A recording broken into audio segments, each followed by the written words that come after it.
Dios le bendiga. ¿Cómo está? Bendiciones. Es para mí un honor y un privilegio compartirle una porción de la Escritura eh, que está en la carta a los Efesios, en el capítulo 6, el verso 10 al 20. Voy a hablarle de esa protección cuando el cristiano está firme y protegido, esa armadura de una vida íntegra, esa armadura de Dios, esa armadura de esa vida íntegra que debe tener todo aquel que es hijo de Dios. La armadura de Dios, sabes que no es un ritual religioso ni tampoco es una fórmula mística. Es la descripción de una vida protegida por la verdad, ¿verdad? Por la justicia, la paz, la fe, la mente guardada, la palabra y la oración. Pablo llama al creyente a vivir de tal manera que cuando vengan los ataques, porque van a llegar acusaciones, tentaciones y pensamientos contrarios, el cristiano pueda permanecer firme en Cristo. Eso es lo más importante para un cristiano.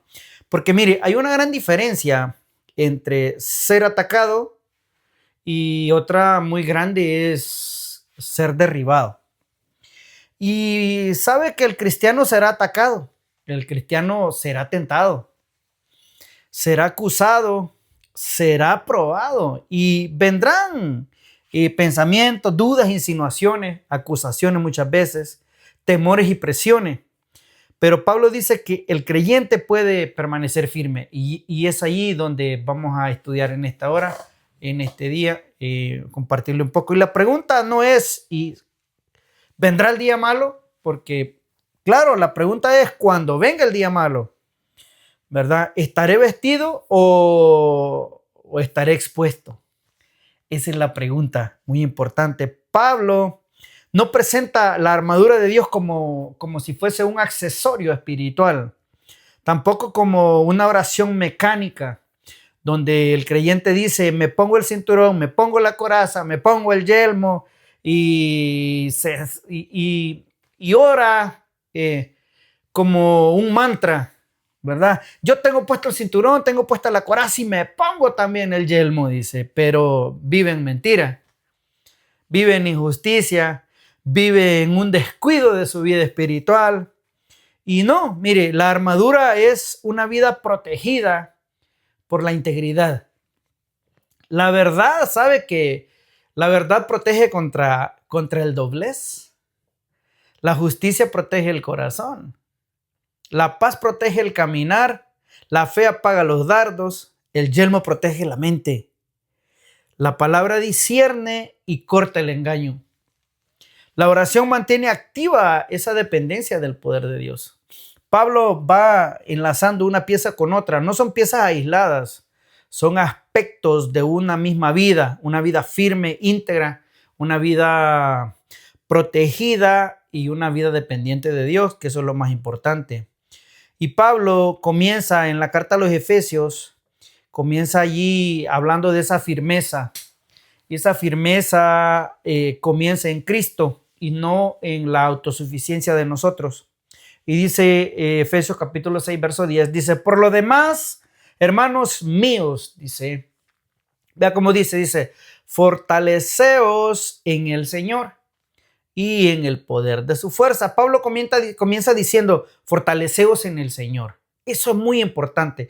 Antes de hablar del cinturón, de la coraza, del calzado, del escudo, de todos los implementos de la armadura, hablar de la espada, del yelmo, Pablo comienza diciendo que la fuerza viene de Dios.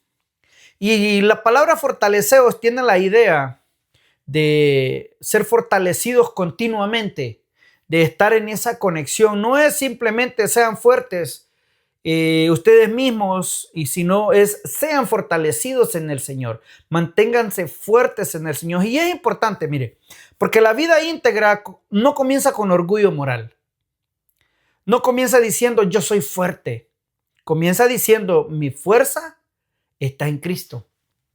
El creyente no permanece firme por capacidad humana, permanece firme porque Cristo lo sostiene.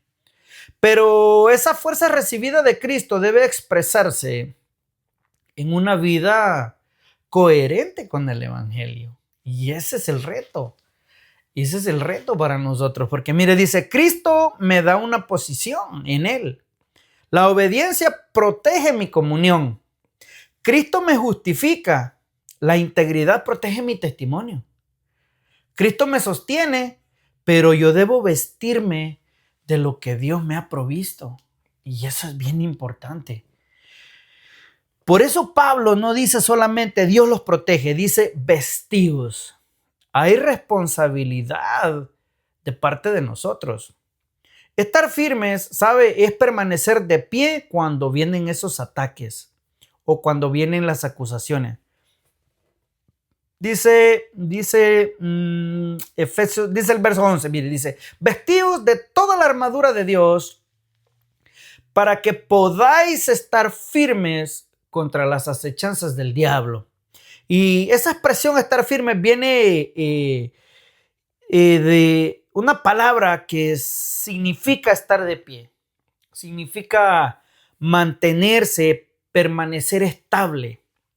Y en Efesios 6 el sentido principal es resistir sin ser movido por las estrategias. Pero dentro de esas estrategias está la acusación. Porque Satanás no solo tienta, ¿sabías que Satanás también te acusa? Sí, claro que sí. Apocalipsis 12:10 dice que Él es el acusador de nosotros. Entonces, mire, cuando Pablo dice estar firmes, podemos verlo así, mire. El creyente debe vivir de tal manera que cuando vengan los ataques y las acusaciones, él no sea derribado. Como alguien que es llevado ante un tribunal, y esa es la idea de la palabra.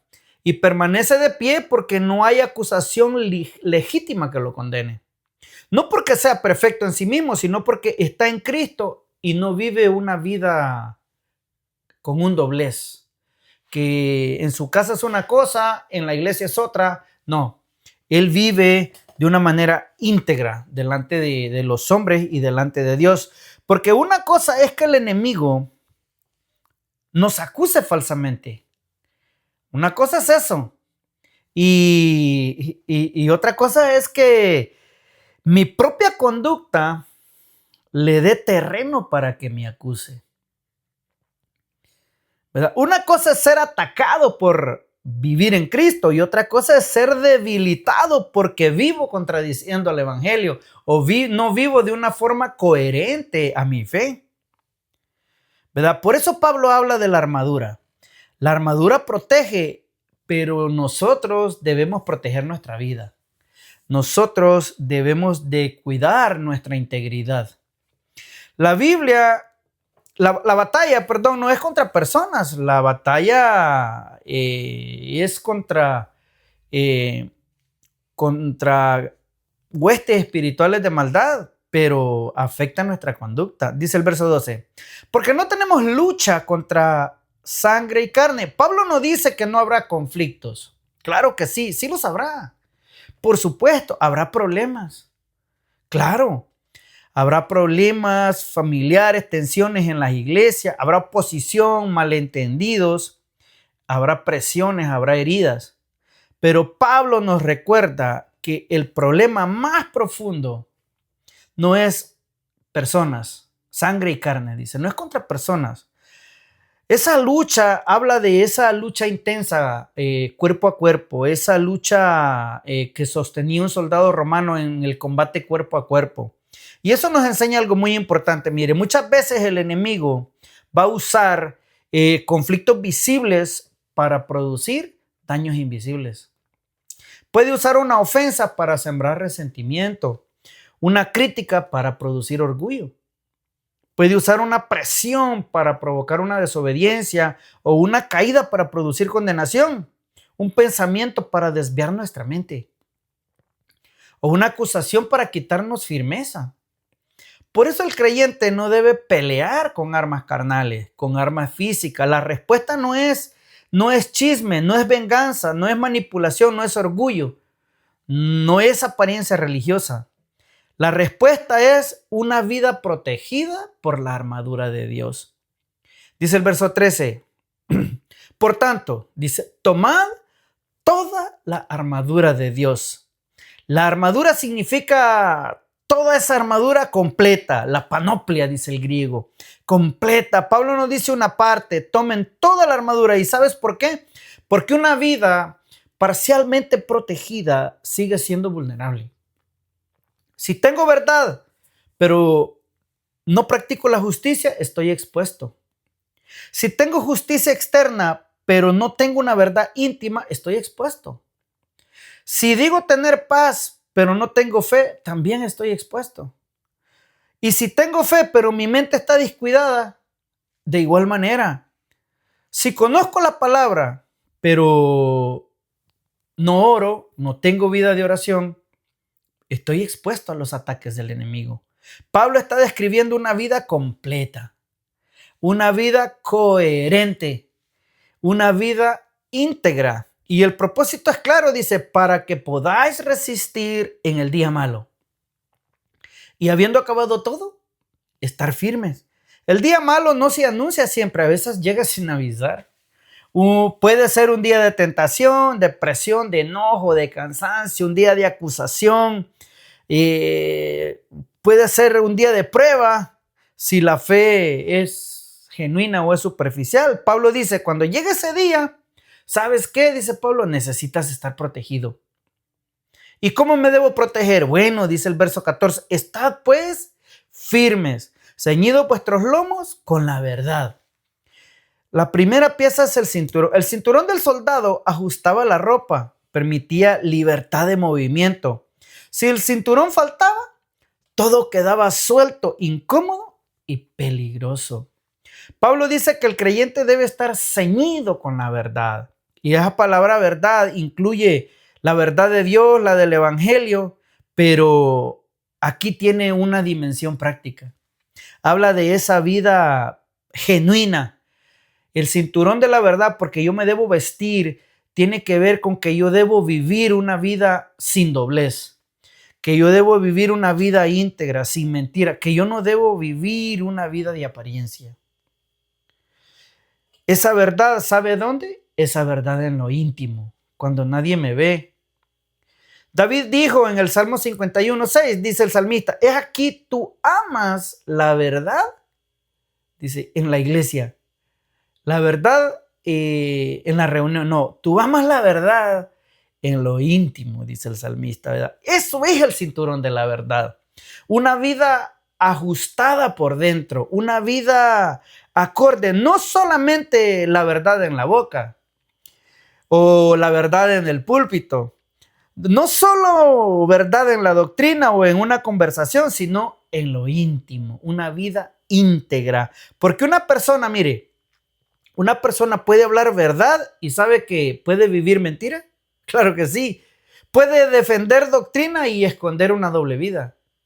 Una persona puede cantar santidad y practicar el engaño.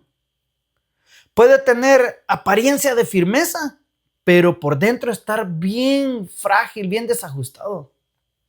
En primer lugar, donde se pierde la firmeza no siempre es afuera, muchas veces es por dentro.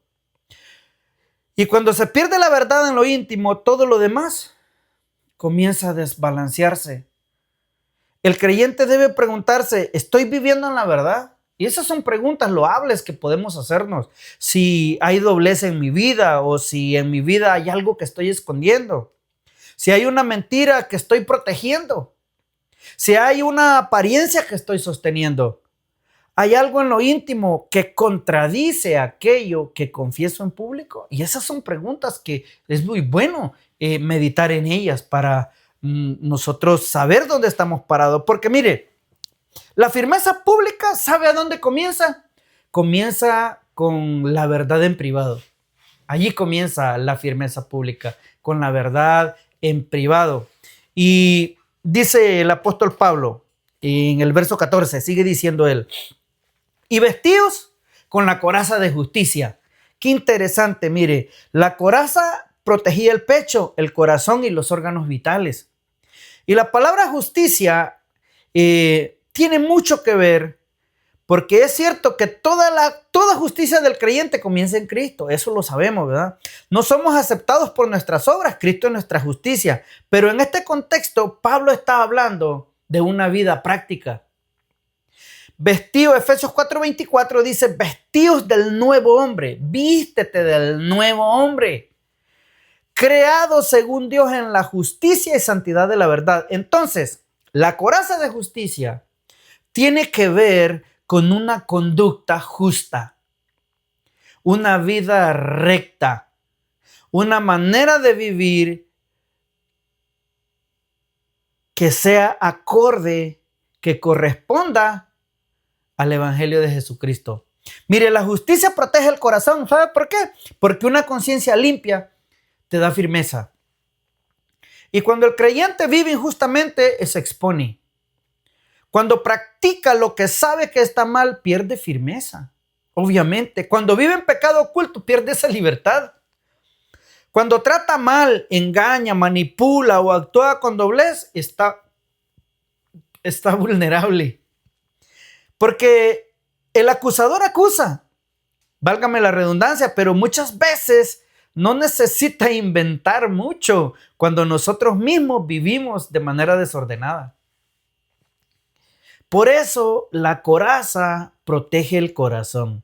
No porque mi conducta me salve, no porque mi obediencia reemplace la obra de Cristo, claro que no, sino porque una vida justa protege mi comunión, mi conciencia, mi testimonio y mi firmeza.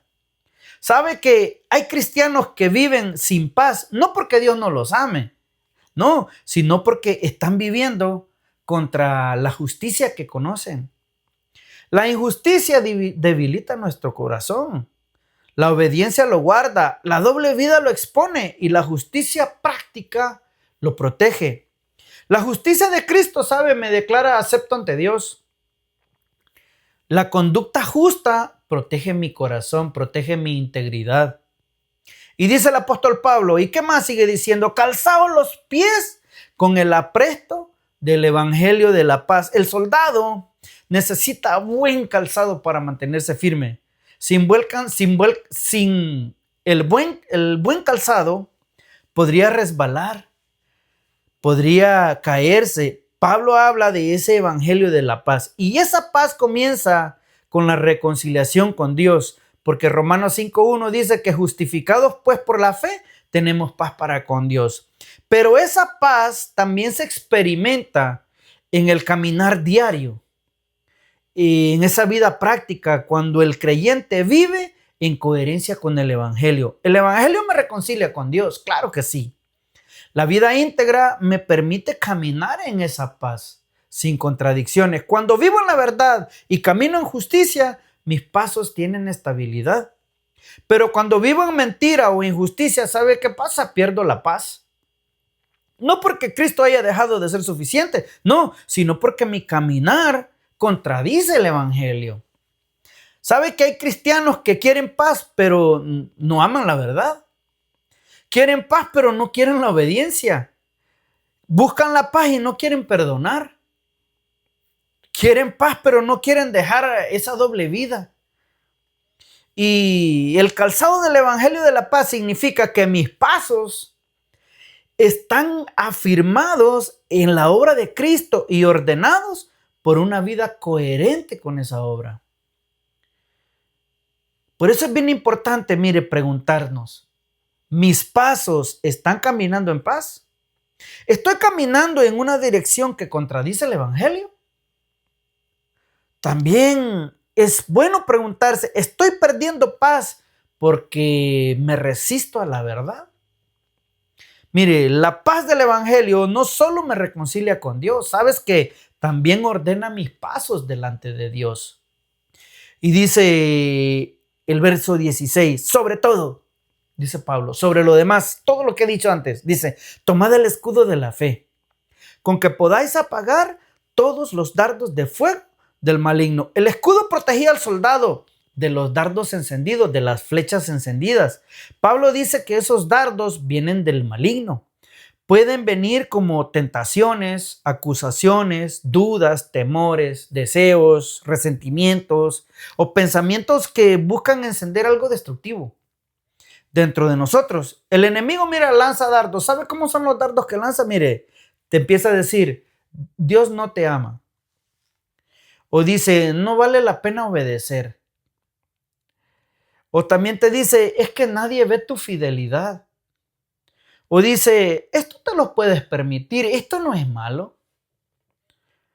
O te dice, tu pecado no es tan grave, si todos pecan, todos lo hacen, tú puedes vivir como te da la gana. No, no podemos vivir como nos da la gana. ¿Sabe por qué? Y porque somos hijos de Dios. Y también te puede enviar dardos y te dice, tu vida íntegra no sirve de nada. Te puedes dar, te dice, ciertas libertades. El escudo de la fe, ¿sabes qué hace? Apaga esos dardos. Y es bien importante porque no está hablando de optimismo, sino que de confianza en Dios. Fidelidad a Dios y dependencia de lo que Dios ha dicho. Pero si observamos cómo Pablo va enlazando las piezas, mire, la verdad me libra de la doblez, la justicia me protege el corazón, la paz afirma mis pasos, entonces la fe se levanta para apagar los dardos. Cuando vivo en mentira, mi fe práctica se debilita. Cuando vivo en injusticia, mi confianza se afecta. Cuando pierdo paz, los dardos entran más fácil. Pero cuando camino en integridad, la fe se levanta con firmeza. La fe no es una frase bonita para cubrir una vida desordenada, claro que no. La fe bíblica confía en Dios y se alinea con Dios. Porque no puedo decir yo confío en Dios, yo tengo fe en Cristo, yo tengo fe en la palabra de Dios, pero abrazo la mentira. No puedo decir que tengo fe mientras vivo voluntariamente en injusticia. No puedo decir creo mientras dejo mi mente abierta a todo pensamiento destructivo. La fe verdadera no solo declara, también resiste. La fe apaga los dardos porque, ¿sabes por qué? Porque se aferra a Cristo y no negocia con la mentira. Claro que sí. Y dice el verso 17, y tomad el yelmo de la salvación. Ahora habla Pablo del yelmo. El yelmo protegía la cabeza. Un golpe en la cabeza podía desorientarlo, hacerlo perder estabilidad o dejarlo incapacitado para seguir en pie. Pablo usa esta imagen para enseñarnos. Acuérdese que estamos hablando de la conducta del cristiano, la armadura de una vida íntegra delante de Dios. Pablo usa esta imagen para enseñarnos que el creyente debe proteger su mente. Y aquí no está hablando de cómo una persona inconversa recibe la salvación del alma. No, el yelmo de la salvación no tiene nada que ver. Está hablando Pablo de la protección de la mente, la salvación de los pensamientos. Pablo les escribe, recordemos que le escribe a cristianos. Les está diciendo que deben tomar el yelmo de la salvación como protección. Es decir, la realidad de esa salvación debe proteger mi mente, para que yo sea salvo de malos pensamientos. El yelmo de la salvación, el yelmo que me protege mis pensamientos, mi discernimiento y mi obediencia. Aquí hay una responsabilidad muy importante porque yo debo tomar el yelmo. Tomad el yelmo de la salvación. Pablo no dice el yelmo se va a poner solo. Dice tomad y usa el imperativo, tomad el yelmo. Y eso significa que somos responsables de proteger nuestros pensamientos, de proteger nuestra mente. Porque Satanás puede lanzar pensamientos, pero yo debo darles cabida. Puede venir la tentación, pero yo no debo hospedarla. Puede venir la acusación, pero no debo alimentarla. Puede venir la imaginación, pero yo debo sujetarla a Cristo. Una cosa es que un pensamiento venga, otra cosa es que yo le dé cabida y comience a meditarlo. Por eso Pablo dice en 2 de Corintios capítulo 10 verso 5, dice, derribando argumentos y toda altivez que se levanta contra el conocimiento de Dios y llevando cautivo todo pensamiento a la obediencia a Cristo. Amén. Y eso encaja con el yelmo de la salvación, porque el creyente protege su mente cuando lleva cautivo todo pensamiento a Cristo. No todo pensamiento debe ser recibido, no todo debe ser meditado o mucho menos obedecido. Hay pensamientos que deben ser, si usamos la imagen, arrestados espiritualmente y llevados ante Cristo a sus pies, como pueden ser pensamientos de impureza, de venganza, de orgullo, de condenación, de incredulidad, de resentimiento, de desánimo. El yelmo de la salvación me recuerda que yo soy de Cristo, que mi mente no está disponible para vivir en una mentira, que mi mente no está disponible para el chisme, para la murmuración. No tengo que obedecer todo aquello que llega a mi mente. No voy a meditar en lo que me aparta de Dios. Aquí entra la meditación en la palabra. Mientras mi mente está ocupada en la palabra de Dios, sabe que hay menos espacio para que usted piense en la mentira. Mientras mi mente medita en Cristo, hay menos espacio para cosas impuras.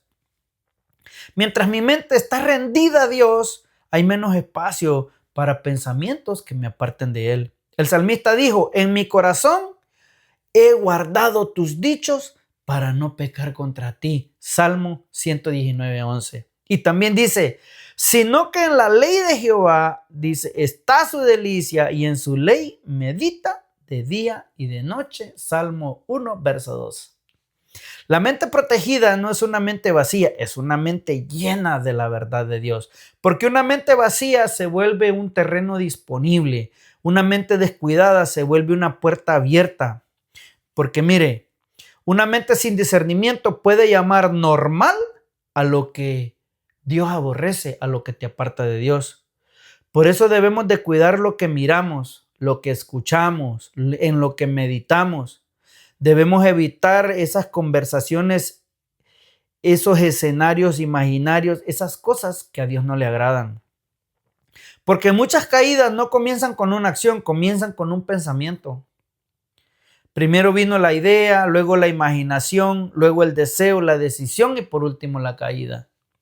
El yelmo de la salvación detiene ese proceso desde la mente. Mira, el enemigo puede lanzar pensamientos, pero yo decido si les doy habitación en mi mente. Esa es mi decisión. Y dice Pablo en el verso 17, y la espada del Espíritu, que es la palabra de Dios. Después del yelmo, Pablo menciona la espada. Aunque la espada puede verse como un arma ofensiva para el ataque, dentro del flujo del pasaje funciona como esa protección, esa defensa. La palabra protege porque discierne, corrige, responde y corta el engaño. Y la palabra que Pablo utilizó para espada es una palabra que tiene que ver con la espada corta que el soldado utilizaba para el combate cuerpo a cuerpo. Y esa palabra aquí es esa palabra rema, que se refiere a una palabra dicha, a una palabra para un tiempo oportuno, para un momento justo. La palabra de Dios protege mi mente porque me ayuda a identificar qué pensamiento se debe quedar y qué pensamiento debe ser llevado cautivo.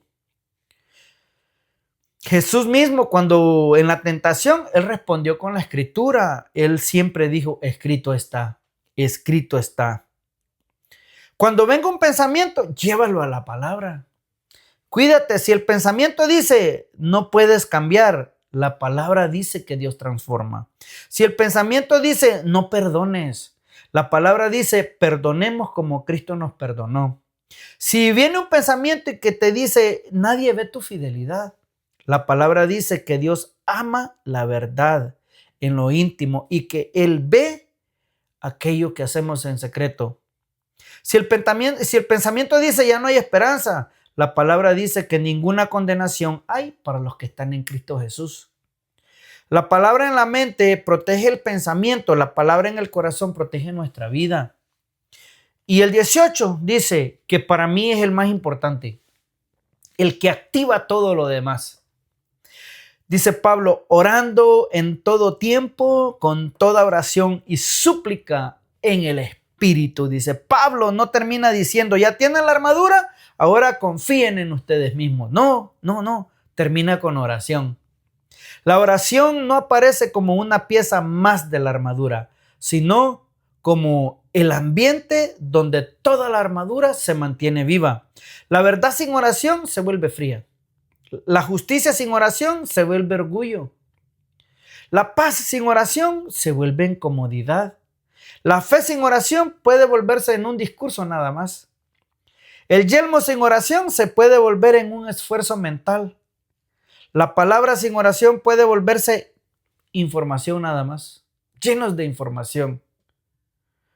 Pero cuando todo está unido a la oración, el creyente vive dependiendo del poder de Dios. La oración activa esa dependencia, nos mantiene despierta la conciencia, alinea nuestra mente, fortalece la fe, sostiene nuestra integridad y nos mantiene conectados con el Señor. Por eso dice Pablo, orando en todo tiempo, no solo cuando hay crisis, no, en todo tiempo, con toda oración y súplica, no solo con peticiones rápidas, sino con una comunión constante. ¿Y cómo debe ser eso? En el Espíritu, dice. No una oración mecánica que yo me aprendo de memoria y la repito, no, una dependencia, una bajo la guianza del Espíritu de Dios, una dependencia espiritual, con toda perseverancia, o sea, no orar solo cuando siento la emoción de hacerlo. Por todos los santos, la batalla no es individualista, la iglesia se sostiene orando unos por otros. Una vida íntegra no se sostiene jamás sin oración. No es posible. Porque mire, una persona puede tener conocimiento bíblico y descuidar la oración. Puede servir mucho y descuidar la oración. Puede predicar bien y descuidar la oración. Puede conocer doctrina y descuidar la oración. Pero cuando se descuida la oración, la vida se vuelve mecánica. Vivimos porque sabemos hacerlo. Sabemos predicar, sabemos hacer un sermón, sabemos liderar, sabemos cantar, sabemos tocar un instrumento. Entonces, como sabemos hacerlo, dependemos de nosotros mismos. Cuando se descuida la oración, el corazón se vuelve seco. La oración no reemplaza la armadura, sino mantiene activa mi dependencia del Dios que me da la fuerza. Pablo dice en el verso 19, dice también, y oren por mí, dice, a fin de que al abrir mi boca me sea dada palabra. ¿Sabe por qué? Porque Pablo estaba preso. Está encadenado bajo acusaciones, pero no está derrotado. Porque dice, soy embajador en cadenas. Humanamente, Pablo parece limitado, pero espiritualmente, él sigue representando al Rey de Reyes. Está encadenado, pero está firme. Está preso, pero no está confundido. Está acusado, pero no está avergonzado del evangelio. Bajo presión, pero pide oración para hablar con denuedo. Pablo no pide primero, oren para que me quiten las cadenas. Pide, oren para que hable como debo hablar. Y eso, ¿sabe de qué me habla? De firmeza. La firmeza no siempre significa que desaparece la presión. No. A veces significa que aún bajo presión yo no pierdo mi firmeza ni mi integridad. Por eso es bien importante, amados hermanos, que el creyente permanezca firme cuando vive protegido por la verdad del evangelio, guardando su corazón, sus pasos, su fe, su mente, su obediencia a la palabra y su dependencia en la oración. Esa fuerza viene del Señor, ese cinturón que nos protege, ese escudo de la fe, el yelmo de la salvación. Y Pablo nos exhorta en esta hora a no vivir expuestos.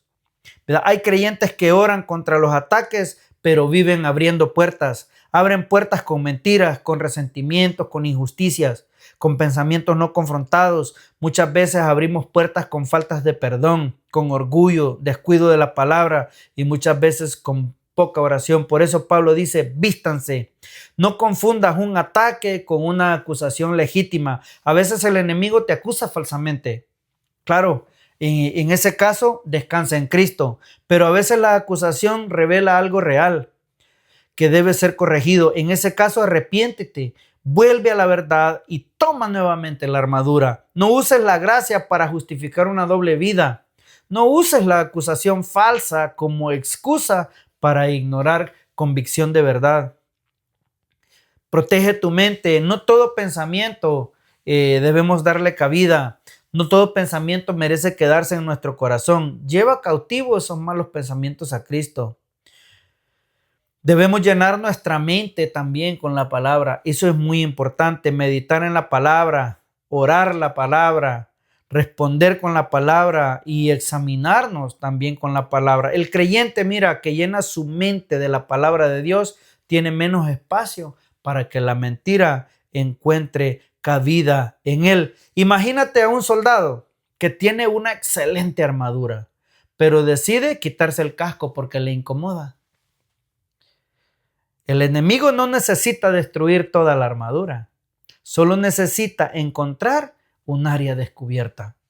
Y así pasa con muchos creyentes. Tienen conocimiento bíblico, pero descuidan su mente. Tienen servicio, pero descuidan la oración. Tienen apariencia, pero no viven en esa verdad íntima. Tienen palabras espirituales, pero su conducta no es una conducta recta.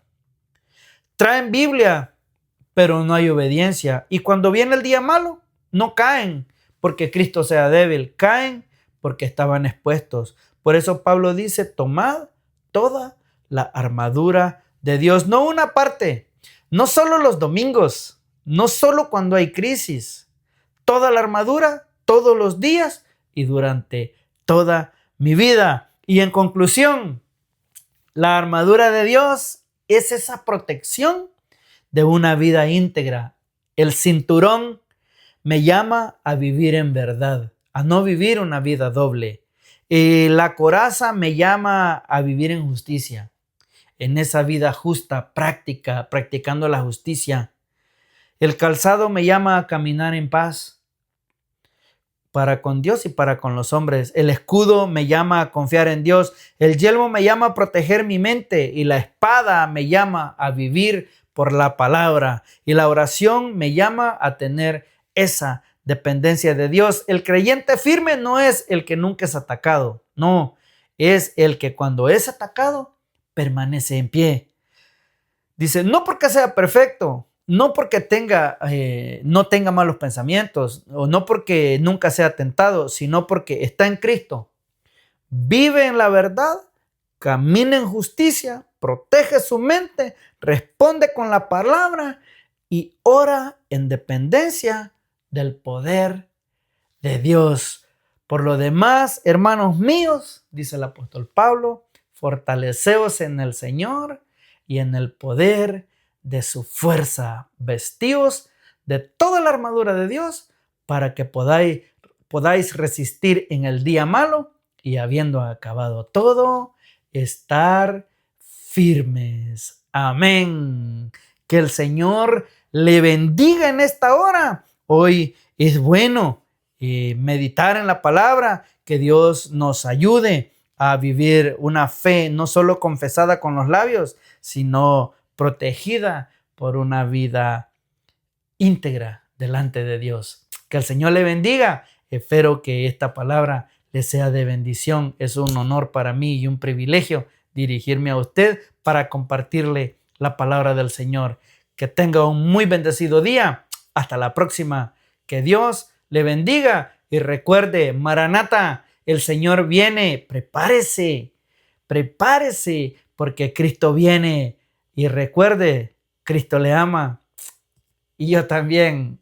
Hasta la próxima. Bendiciones.